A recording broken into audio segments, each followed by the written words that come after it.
বিরিয়ানি মানেই ভালোবাসা, আর তাতে যদি থাকে নরম তুলতুলে আলু আর জুসি চিকেন, তাহলে তো কোনো কথাই নেই। আজ আমি আপনাদের সাথে শেয়ার করব সবচেয়ে সহজে কিভাবে স্বাদের চিকেন বিরিয়ানি রান্না করা যায় সেই রেসিপিটি। আজকে আমি 1.5 কেজি চাল ও প্রায় 2 কেজি মুরগির মাংস দিয়ে বিরিয়ানিটা রান্না করে দেখাবো। তাই প্রথমে একটি হাঁড়িতে আধা কাপ পরিমাণ সয়াবিন তেল ও 1 কাপ পরিমাণ সরিষার তেল দিয়ে তেলটা খুব ভালোভাবে গরম করে নিয়েছি। এখন এর মধ্যে দিয়ে দিচ্ছি 3 কাপ পরিমাণ পেঁয়াজ কুচি। এখন এগুলোকে ভালোভাবে নেড়ে গোল্ডেন করে ভেজে বেরেস্তা তৈরি করে নেব। বেরেস্তাগুলো তৈরি হয়ে এসেছে। এখন এখান থেকে কিছু বেরেস্তা তুলে নেব রান্নার পরে বিরিয়ানির ওপর দিয়ে ছড়িয়ে দেওয়ার জন্য, আর বাকি বেরেস্তা দিয়ে চিকেনটা রান্না করে নেব।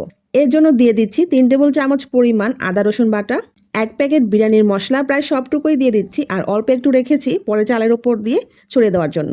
এখন দিচ্ছি 1 চামচ পরিমাণ মরিচের গুঁড়া। এই মরিচের গুঁড়াটা না দিলেও চলে, কিন্তু দিলে কালারটা সুন্দর আসে, তাই আমি আজকে দিচ্ছি। এখন দিচ্ছি 1 চামচ পরিমাণ গরম মশলার গুঁড়া, 1 চা চামচ পরিমাণ জিরার গুঁড়া। আমার কাছে এখন টক দই নেই, তাই 1 কাপ পরিমাণ জাল করা দুধের সাথে 1 চা চামচ ভিনেগার মিশিয়ে দিয়ে দিচ্ছি। যদি টক দই থাকে তাহলে অবশ্যই টক দই দেওয়ার চেষ্টা করবেন। এখন দিচ্ছি 2 টেবিল চামচ পরিমাণ টমেটো সস। সবকিছু ভালোভাবে নেড়ে মিশিয়ে কষিয়ে নেব। কষানো হয়ে গেছে। এখন এর মধ্যে আমি আগে থেকে ধুয়ে পানি ঝরিয়ে রাখা মুরগির মাংসটুকু দিয়ে দিচ্ছি। এখানে প্রায় 2 কেজি পরিমাণ মুরগির মাংস রয়েছে। তারপর ভালোভাবে নেড়ে মিশিয়ে নিয়ে এর মধ্যে 6টা আলুকে এভাবে 4 ফালি করে দিচ্ছি মাছ বরাবর ফালি করা 10টা কাঁচামরিচ। এখন এটাকে ভালোভাবে নেড়ে মশলার সাথে মিশিয়ে এর মধ্যে দিয়ে দিব মাংস আর আলু অনুযায়ী 3 চামচ পরিমাণ লবণ। তারপর আবার একটু নেড়ে নিয়ে ঢাকনা লাগিয়ে রান্না করব প্রায় 10 থেকে 15 মিনিট। যেহেতু এটা ব্রয়লারের মুরগি, তাই রান্না করতে গেলে বেশি সময় লাগে না। মুরগির মাংসটা রান্না করা হয়ে গেছে। এখন এর মধ্যে ভরে ভরে 2 চামচ পরিমাণ জিরার গুঁড়া দিয়ে দিচ্ছি। এখন নেড়ে মিশিয়ে নিয়ে মাংসগুলোকে একটা বাটিতে আলাদা করে তুলে নেব।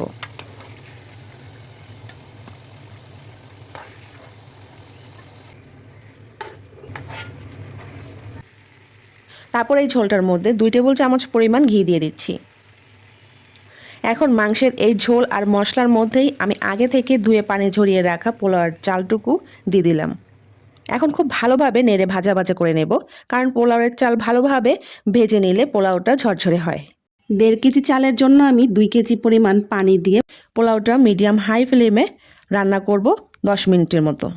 প্রায় 10 মিনিট পর পোলাওয়ের চালের মধ্যে যখন এভাবে বলক আসতে শুরু করবে, তখন এর মধ্যে রান্না করা মাংস, আলু সবটুকু ঢেলে ভালোভাবে নেড়ে মিশিয়ে নেব। মিশিয়ে নেওয়া হয়ে গেলে ওপরের সাইডটা এভাবে সমান করে নিয়ে এর ওপর দিয়ে বাকি বিরিয়ানির মশলাটুকুও ছড়িয়ে দিচ্ছি। আর কিছু কাঁচামরিচ এভাবে ওপর দিয়ে দেব। এখন ঢাকনা দিয়ে ঢেকে দেব লো ফ্লেমে প্রায় 10 মিনিটের জন্য। 8 মিনিট পর দেখুন বিরিয়ানিটা সবটুকু পানি সুন্দরভাবে টেনে গেছে, আর বিরিয়ানিটা রান্নাও হয়ে গেছে।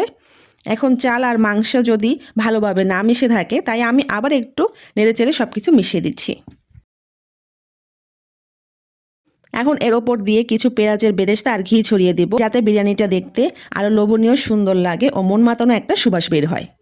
রান্না তো শেষ, এবার পরিবেশনের পালা। আজ এই চিকেন বিরিয়ানিটা আমি তৈরি করেছি রাঁধুনি বিরিয়ানির মশলার সাথে নিজের হাতের কিছু ঘরোয়া মশলা মিলিয়ে। এতে বিরিয়ানির গ্রান আর স্বাদ দুটোই কিন্তু একদম অতুলনীয় হয়েছে। সবশেষে ওপর দিয়ে এভাবে ছড়িয়ে দিচ্ছি কিছুটা মুচমুচে পেঁয়াজের বেরেস্তা। এই বেরেস্তাটাই যেন বিরিয়ানির আভিজাত্য আরও বাড়িয়ে দেয়। তৈরি হয়ে গেল আমার আজকের স্পেশাল ঘরোয়া চিকেন বিরিয়ানি। খুব সহজভাবে দেখানোর চেষ্টা করেছি, আশা করি আপনারাও বাড়িতে একবার ট্রাই করে দেখবেন। ভিডিওটি ভালো লেগে থাকলে একটা লাইক দিতে ভুলবেন না, আর এমন আরও অনেক সহজ রেসিপির জন্য আমার চ্যানেলের সাথেই থাকবেন। আজ তবে এখানেই বিদায় নিচ্ছি। আল্লাহ হাফিজ।